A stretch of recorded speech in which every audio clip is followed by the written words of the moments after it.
Good morning sa inyong lahat mga idol. Ayan, i-vlog ko lang yung aking hanap buhay mga idol. Yan, siyempre medyo matagal na rin tayo dito sa nag-YouTube. Siyempre kahit sino sa atin, lalo na yung mga subscriber, mga nanonood sa atin, tinatanong din nila yung nila na kung ano kaya ang ating hanap buhay sa bawat isa sa atin. Yan, ano ko sa inyo mga idol, pakita ko sa inyo ang ating hanap buhay. Ito mga idol, nagtitinda tayo mga idol. Ito yung trabaho natin, almost 10 years na. Ito yung ating hanap buhay mga idol. Dito natin kinukuha yung ating gastusin sa araw-araw, baon sa estudyante, pambayad sa estudyante. Yan.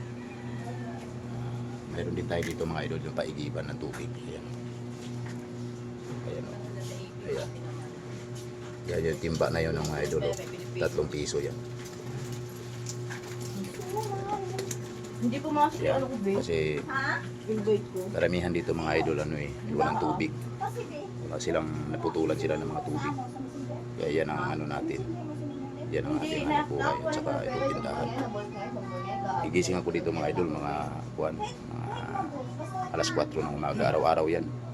Alas 4 ng umaga, minsan alas 5 hanggang alas 10 ng gabi.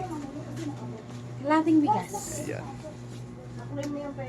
Yan ang ating hanap buhay mga idol. Yan, may bibili idol ng bigas.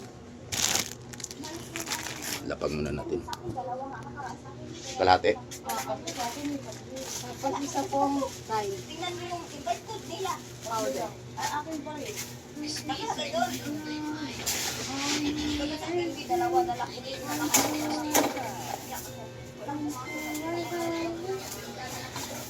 lang nag-invite. Hindi lang nag-invite. Nakaraan pa ito nag-invite ko. Kunti lang ang sabaw niyan ha. Kasi lang yun oh. Para hindi siya malata. Iakin yun. At saka Tide. Wala na, hindi ko lang.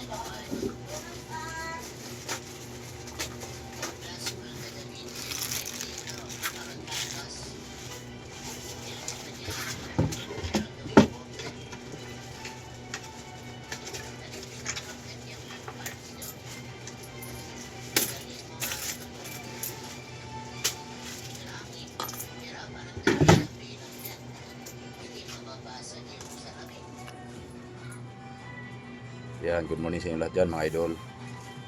Yan, nakabinta tayo ng kalahating kilo bigas mga idol. Wala na, dalawang. Yan ang ating hanap buhay mga idol. Nagbabantay tayo ng tindahan mga idol.